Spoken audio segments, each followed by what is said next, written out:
All right. All right, everybody. I'm Eddie Watkins Jr., and I'm putting on another hat now. Not really. Not really. The thing is I'm going to do like a little disclaimer here. You know, I'm a minister, but I'm a minister of music, so I'm not like unity or religious science or Baptist or priest or whatever that. You know, I don't have a document or anything that I've been promoted or whatever. So whatever I say, I have nobody that I have to answer to.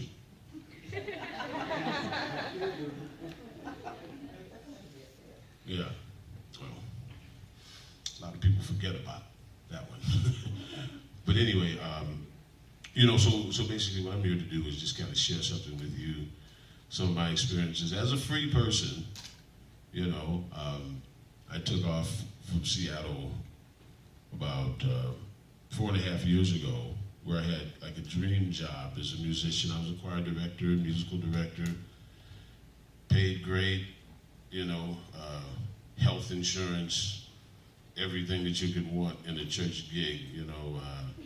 Yeah, 3,000 members, boom, boom, big, big, big. All right, so, but I got a call from, if you want to say that, you know, to leave that dream job and go on the road, get in my truck and drive across the country and sing these songs to you. And it was like, are you kidding me? It's like, why would I do that? I mean, I'm comfortable, you know. But fortunately, I had some people in my life early on. I'm happy to say this year I'm 21 years between cocktails, you know. Yeah,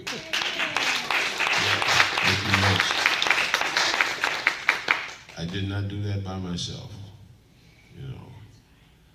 But what I will say is that I had some people, some men, because I used to go to stag meetings where we would get rid of all of the other stuff and we'd just have some stag meetings with men. Men would stand up to me in my face and tell me different things in all honesty. And that's what I needed. I needed to be told the truth about what I was doing and what would make a difference in my life, right? Now, what I want to talk about today is what I call the presence within, right? Now, like I say, I travel around and see a little bit about my background. My spiritual background is Big Mama, who was the center of my world. That was my grandmother. She was Pentecostal. So those were my roots, right? My parents were Baptist, Southern Baptist, okay? They sent me to a Catholic school. And my grandmother worked for Jews. Yeah. So after I would run through my neighborhood, which was a pretty bad neighborhood, I would run through my neighborhood in my blue blazer and my tie from the neighborhood kids. I would run to school. And then after I got out of school, it was a little bit too dangerous for me to go home, so I would take the bus out to where Big Mama worked, out to Palmer Park, and you know, where all the little Jewish kids played, and I'd play and hang out with them. You know, it wasn't no thing. They had great toys, you know. So I was happy. I didn't care, you know. You know, but Big Mama was the center of my world, but I'm only saying that to say this, is that all of these different religions are pointing at the same thing. Yeah. And that's the key, because there is a presence within us. I used to tell my students when I was giving bass lessons, and I would teach my students, well, you know, this is E, A, D, G, and this line is this line, and this is for this, and this is a sharp, and that's a flat, and this is a key signature. And it was like, oh God, you know, this is hard stuff to remember. This was like, wow. I said, well listen, don't panic, because the music came before these notes. that's very important to remember.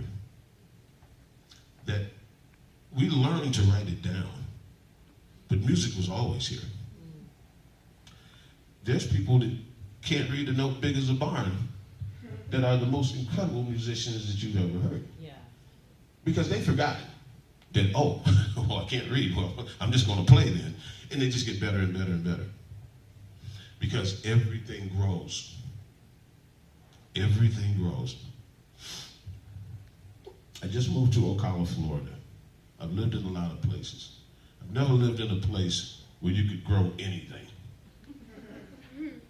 Anything. I mean, just everything just grows there, you know. And what's a good lesson for me, though, is that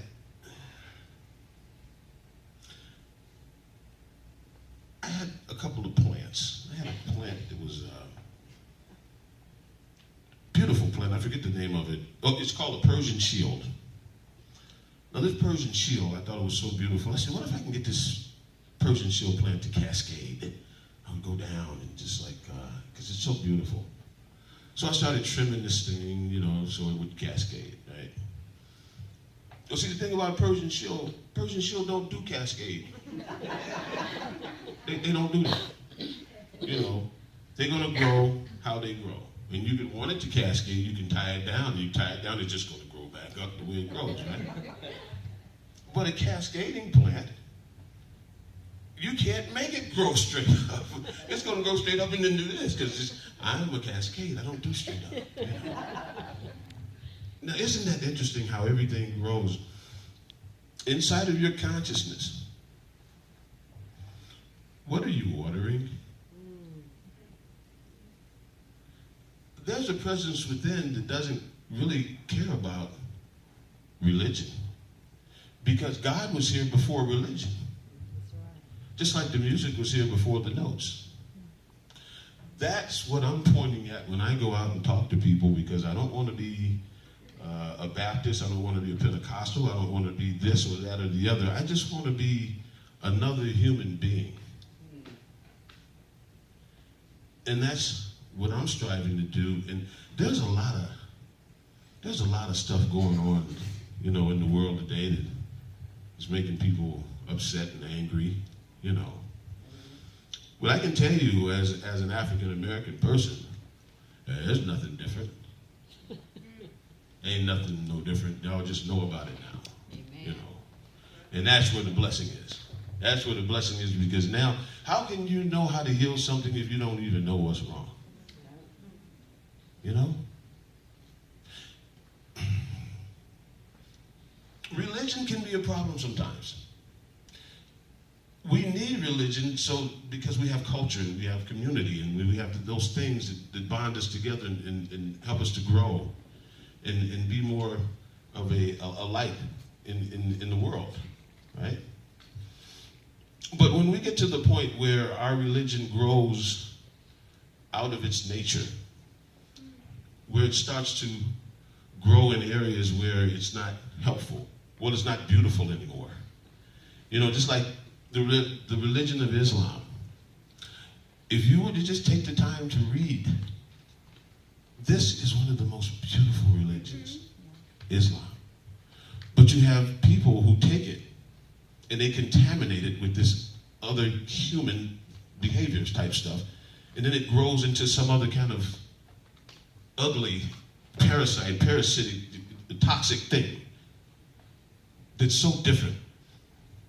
Christianity is so beautiful.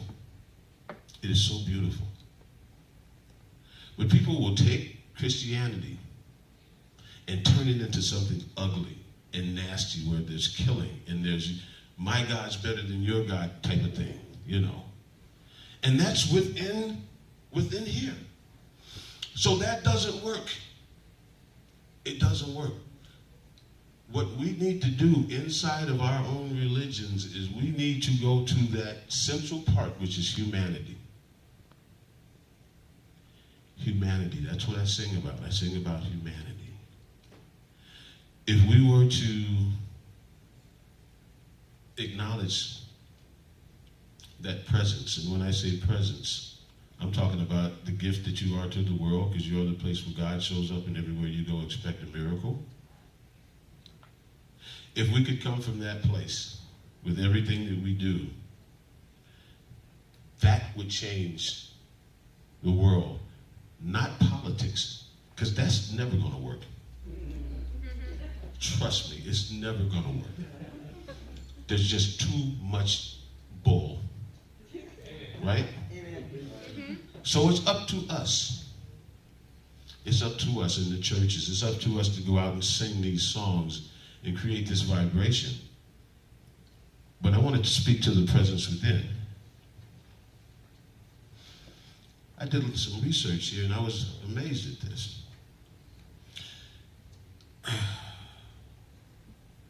Brotherly love. Remember that? It used to be thrown around a lot. When I looked up the definition of humanity, I was amazed. Because in Webster's dictionary, it says humanity. These are the definitions: compassion, brotherly love, fellow feeling, kindness, consideration, understanding, sympathy, tolerance, leniency, tenderness, pity, goodness, magnanimity, generosity. Oh, wait. Magnanimity? The heck is that? That's what I said. Magnanimous. Do you know what that means? Well, I stop and I say, well, I don't understand that. What does magnanimous mean? Well, the word popped up in the 1400s, and since the 1400s, it has been on the decline. And now it's hardly used at all, right? But I'm going to tell you what magnanimous means. It means the qualities of being magnanimous, the loftiness of spirit, enabling one to bear trouble calmly, to disdain meanness and pettiness, and display noble generosity. That is being magnanimous. Now, we get into this tit for tat situation when to just acknowledge there's an inherent goodness in everyone. A kid is playing on the railroad tracks, some country over in Europe. There's a bunch of people, about 4 or 5 people. None of them speak the same language, right? The kid falls off onto the track. Some cat, he didn't know anybody, he jumps down and he picks up the kid, throws the kid up into his mother's arm, and then he pulls himself up just out of the way of the train, right? Now you got people in 5 different languages screaming something. They're hollering, they're screaming, and you know that they're celebrating, but one's saying one word, one's saying another word, right? What is that? You can't name it now. So the brain can't put it, what is that? What is that feeling that everybody is feeling simultaneously that doesn't have a name? Joy is good. What else? Gratitude. Celebration.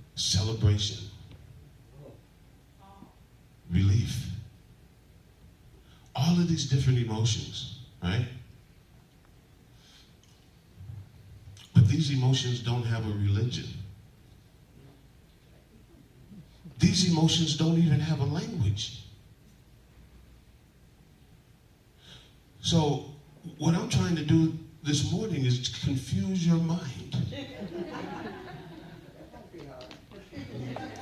I'm trying to confuse your mind to the point where when you leave here, you just think about that. What is the preface that you put on everyone that you meet? Now, I've been to Virginia a few times, and I've noticed a few things about people here in Virginia. They're not a smiley bunch. You know? No, not a smiley bunch. you know, like not California, like where everybody's smiling, you know. And you get the feeling that these are just like regular down-home people, you know, honest, hardworking people, right? But I'm used to people, you know, I mean, I lived in Seattle for a long time, I lived in Vegas, so I'm like, you know. But what I didn't notice is that every time I would smile at somebody that seemed to be grumpy around here, I would get this big, beautiful, broad smile. It's like, oh, good morning, you know. And I mean, it's such a beautiful experience for me because of all of the stuff that's happening around here. People are walking around like this and just afraid to say anything and just like, oh my God, is he going to, you know? And I'm driving out there and say, well, you know, am I going to get shot today? You know, I'm making fun of it. It's not funny, but what I'm trying to tell you is that for me, when I go out and drive, if I'm going to drive 1,000 miles, there's a few different things I have to be worried about. If I'm going to have a flat, if I'm going to have an accident, or if I'm going to get pulled over. But that's been my reality, so it's just not, I'm not mad about it. I just deal with it. I do the things that it takes to not get pulled over. You don't speed, right? You check your lights and your brake lights. You have all of your paperwork in order. These are the things that you do, you know. Every time I've gotten stopped, I've had pleasant experiences. Every single time. I've had a highway patrolman stop. I had a flat tire. He stopped. He had to have been about 25, 26 years old, right? He kept calling me sir. He said, sir, it's kind of late out here. I think I should change that tire for you. I said, well, no. I just called the AAA. He said, it'd take him a while to get out of here. I should change it for you. And this highway patrol officer, he changed my tire for me, right? Now,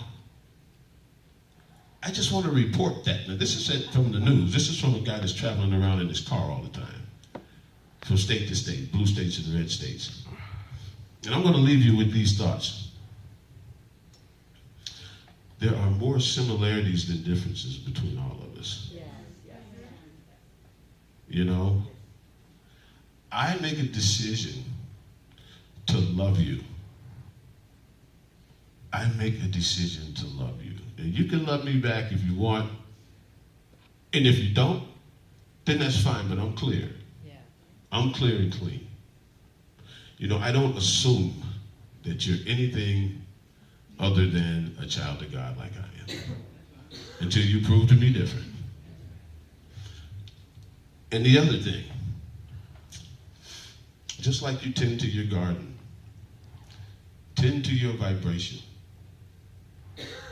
We do a lot of affirmative this and affirmative that, and we say the universe this and the universe that, and the secret and blah, blah, blah, blah, blah. Okay, great. But the universe doesn't respond to what you say. It responds to what you mean.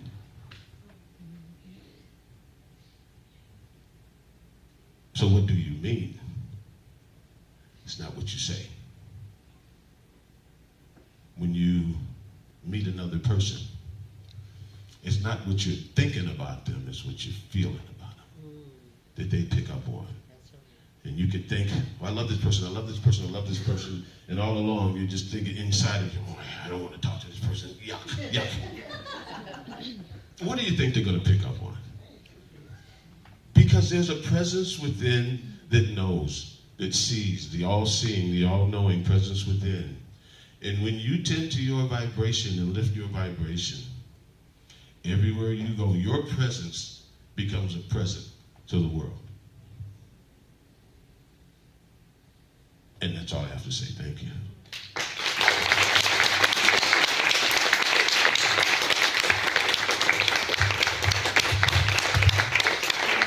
If I'm short on time, I can always sing. No, you're okay. Go ahead and sing. Go ahead and sing. Sing. You have more time. Yeah, go ahead and sing. Well, I would like to do one more song that kind of leads into the... Okay. Well, I guess... Yeah, there's a couple we requested yesterday. Well, this is a song about how everybody can make a difference.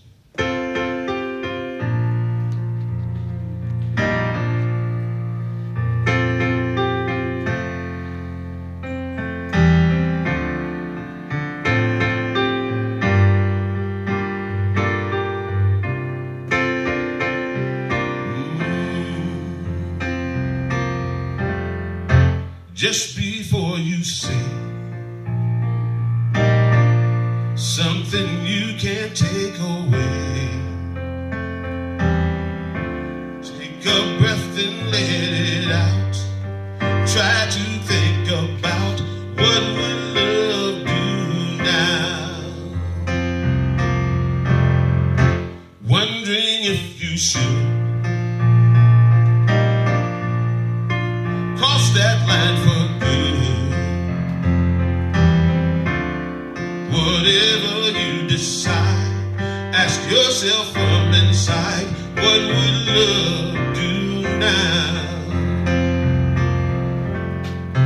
Everything is either an act of love or a cry for love. That's why for love we try for love. In the end, that's all we know that's real. Whether right or wrong, doesn't matter, just as long as you let your heart decide. Ask yourself from inside, what would love do now? Everything is either an act of love or a cry for love. That's why for love we die for love. In the end, that's all we know that's real. Whether right or wrong, doesn't matter, just as long as you let your heart decide. Ask yourself from inside, what would love do now? What would love do now? What would love do now? What would love do now?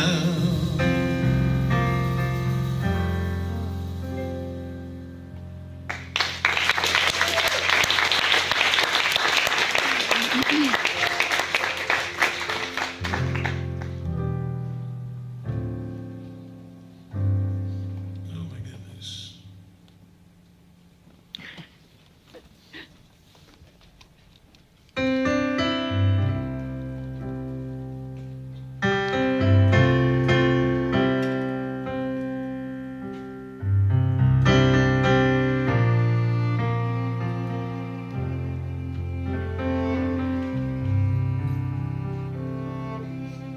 There is a garden where everything grows, a beautiful garden where love is sown. There is a garden where everything grows, beautiful garden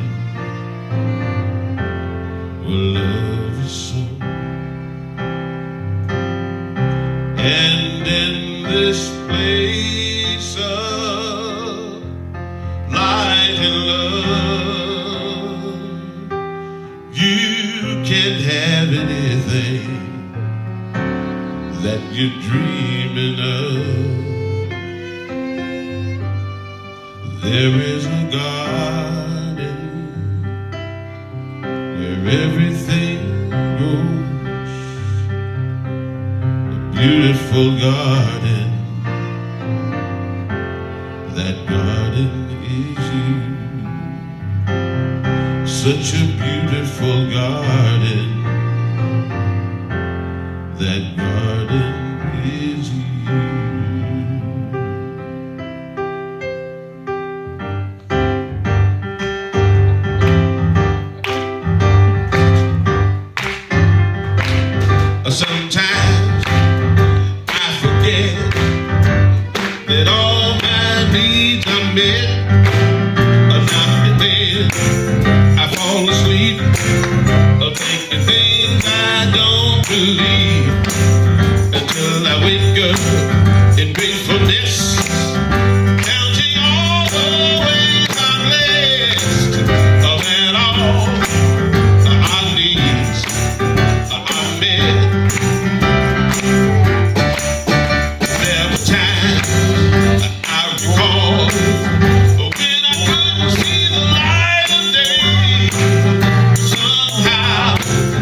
couldn't make it through another day, but somehow, sweet spirit made a way out of no way.